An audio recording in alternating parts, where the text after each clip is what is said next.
My name is Rory Houlihan. I ran for U.S. Senate this spring 2016 to stop the ticking time bomb so I could put our economy on track for a bright new day instead of all things ending. Let me educate you on the ticking time bombs and give you the rest of the story. Well, yesterday was my birthday. I was born on the day of a Saint and the Scholar, January 17th. The saint is Saint Anthony the Abbot, who got so mad at the devil for tempting him that he fasted for 40 days and 40 nights just to show him. And the scholar is Ben Franklin, one of our founding fathers. I'd like to thank everybody who sent me well wishes for my birthday. Let's get to what I need to talk to. Well, events on January 7th, 2017 in Frankfurt has caused me a change in plans. I need to call this Part 14A, how HB 3, repealing the prevailing wage, rips off Kentucky. How many of you believe that Trump's promised infrastructure is for the hardworking Kentuckians? Think again. HB 3 on January 7th to abolish the prevailing wage and get rid of the prevailing wage review board point to a planned theft of Kentucky taxpayer money in the disguise of increased jobs program. I've been part of closed bid government contracts and have seen politicians work to rig the terms so only their big contributor get the contract. HB 3 is a rigging of these projects to go to help inferior goods businesses instead of rigging these projects to go to superior goods, better and better businesses. Understand that what will be replacing the prevailing wage scale will be the U.S. minimum wage scale of $7.25 per hour. Do you believe, honestly, that you are wise, smart, or really saving Kentucky taxpayers by rigging the Donald's projects to be built by the always lower price, always lower wages, always poorer and poorer, and worse inferior goods builders? Conservatives are either penny wise or dollar foolish or blinded by the conservative Randian true believer supply side mindset. They are bought and paid, or they're bought and paid for conmen.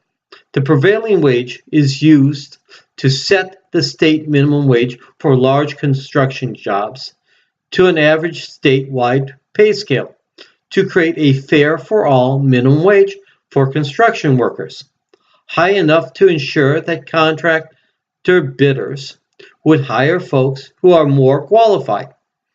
The higher the wage, the higher the amount of applicants, and the greater the selection. And the greater the selection, the more likely you'll get the best workers for your needs. Understand that for Kentucky's taxpayers to get a return on these projects, they need to last for a long, long time. 40 years would be nice. The longer, the better. The return on our investment.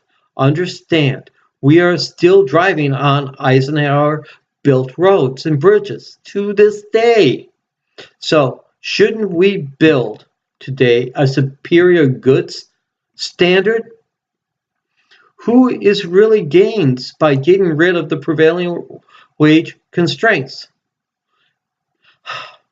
And the prevailing wage is only who wins? Always lower price, always lower wage, always poor and poor, always worse and worser businesses who will pay minimum wage for this work.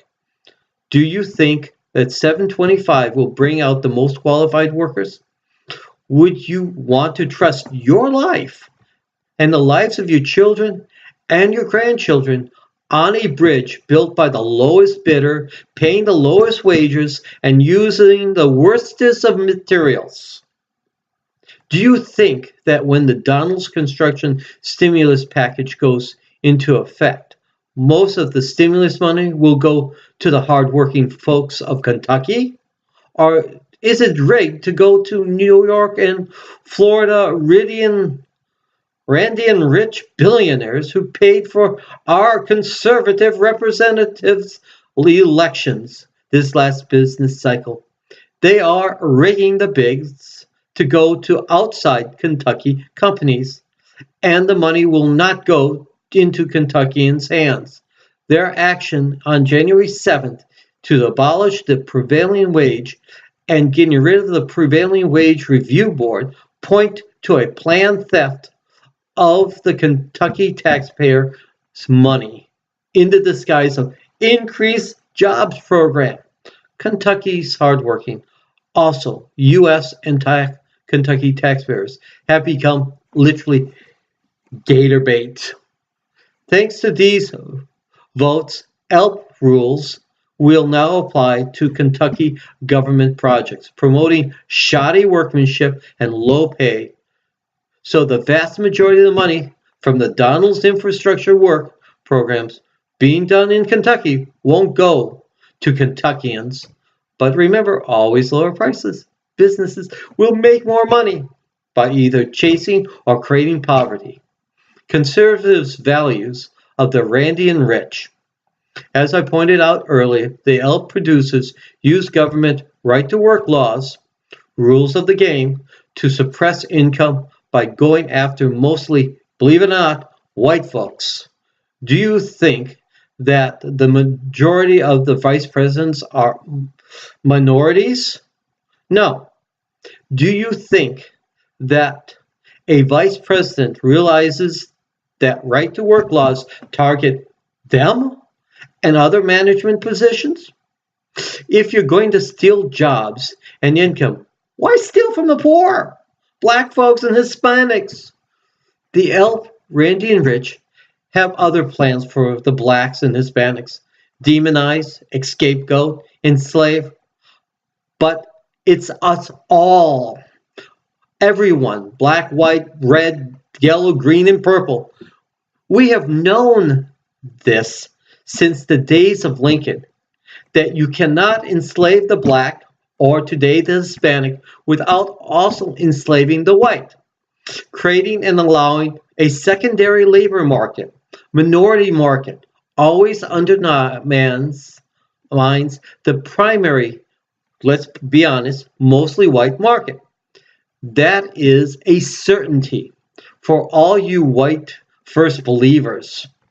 That is why Martin Luther King was in Memphis when he was assassinated. That is also why Martin Luther King was assassinated.